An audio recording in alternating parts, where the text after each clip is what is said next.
Welcome to Mesa Family History. We're going to be learning how to add a spouse to the family tree, or maybe two spouses. We're going to start with ZBT Holrath. Now, you could add a spouse from this pedigree position or this pedigree page. However, you can't add relationships about that spouse from this page. So we're actually going to go into ZBT Holrath. And just as a quick side note, we do have some different temple icons here because I'm in a beta.familysearch.org, which is a practicefamilysearch.org. So this will look a little bit different as far as the temple icon goes, but everything else will be the same. So as we click into ZBT Holrath, we will click on the blue name up here, and this will bring us into her person page as we've discussed before. I'm going to come over to the right and I'm going to scroll down past her vitals and other information until I get to the family members. And of course, I'm looking at adding a spouse. So I am going to click on Add Spouse. And that will bring up a card here for me to fill in. And her first spouse was Edward August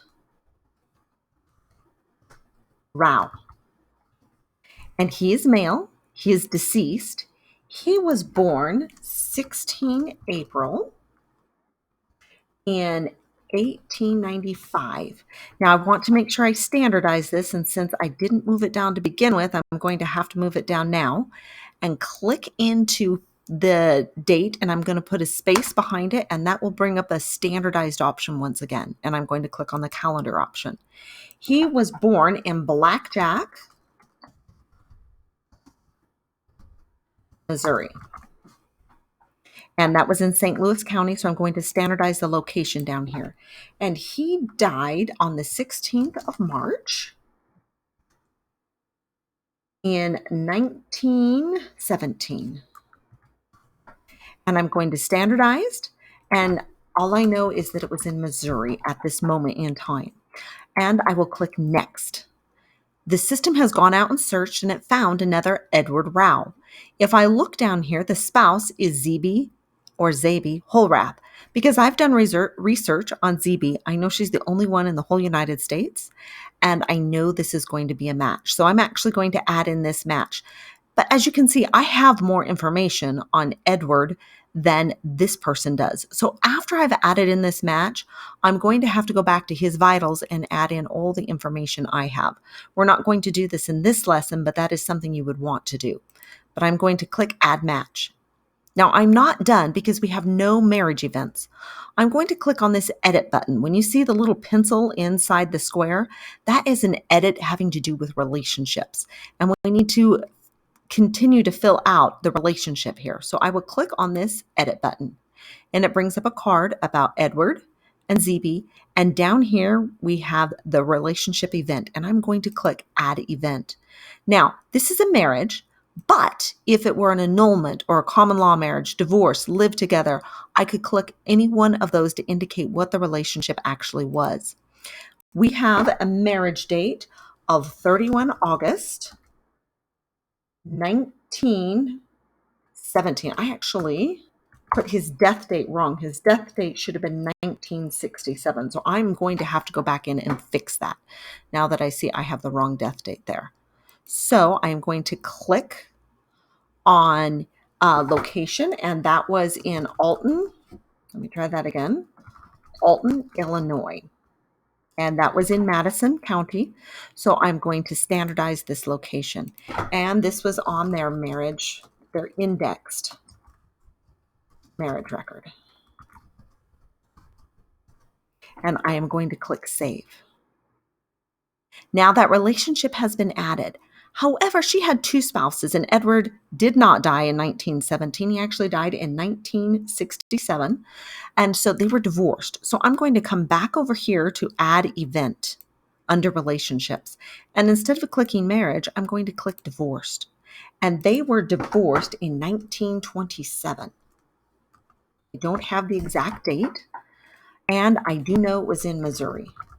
Now, I'm not adding in the reason at the moment because I don't have that paperwork in front of me, but I will go back in and add that reason later. And I'm going to click Save. Now we have both their marriage, as you can see over here, and their divorce date. So I'm going to X out of their relationship. and I'm going to come and I'm going to add another spouse right here. Her second spouse was George Slauson. He's male.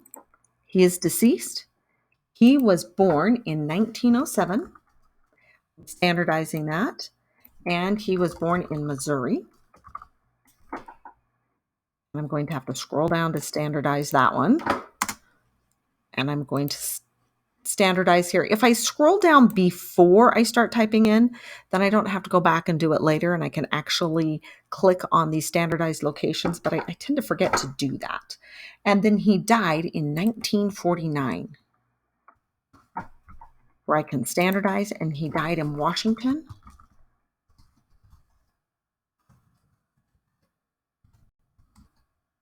And it was Missouri. And the standardized is here, and I can click in. And now I'm going to click next. There is no other George Slauson, so I will create that individual. And once again, what we have here is a first marriage unit of Edward and ZB, and then we have a second marriage unit down here. And I'm going to go in and I'm going to select the edit button, and I'm going to indicate right here what took place. And it is a marriage. As we saw before, you could select other options. And they got married in 1928. We'll standardize that. And their marriage took place in Valley Park, Missouri.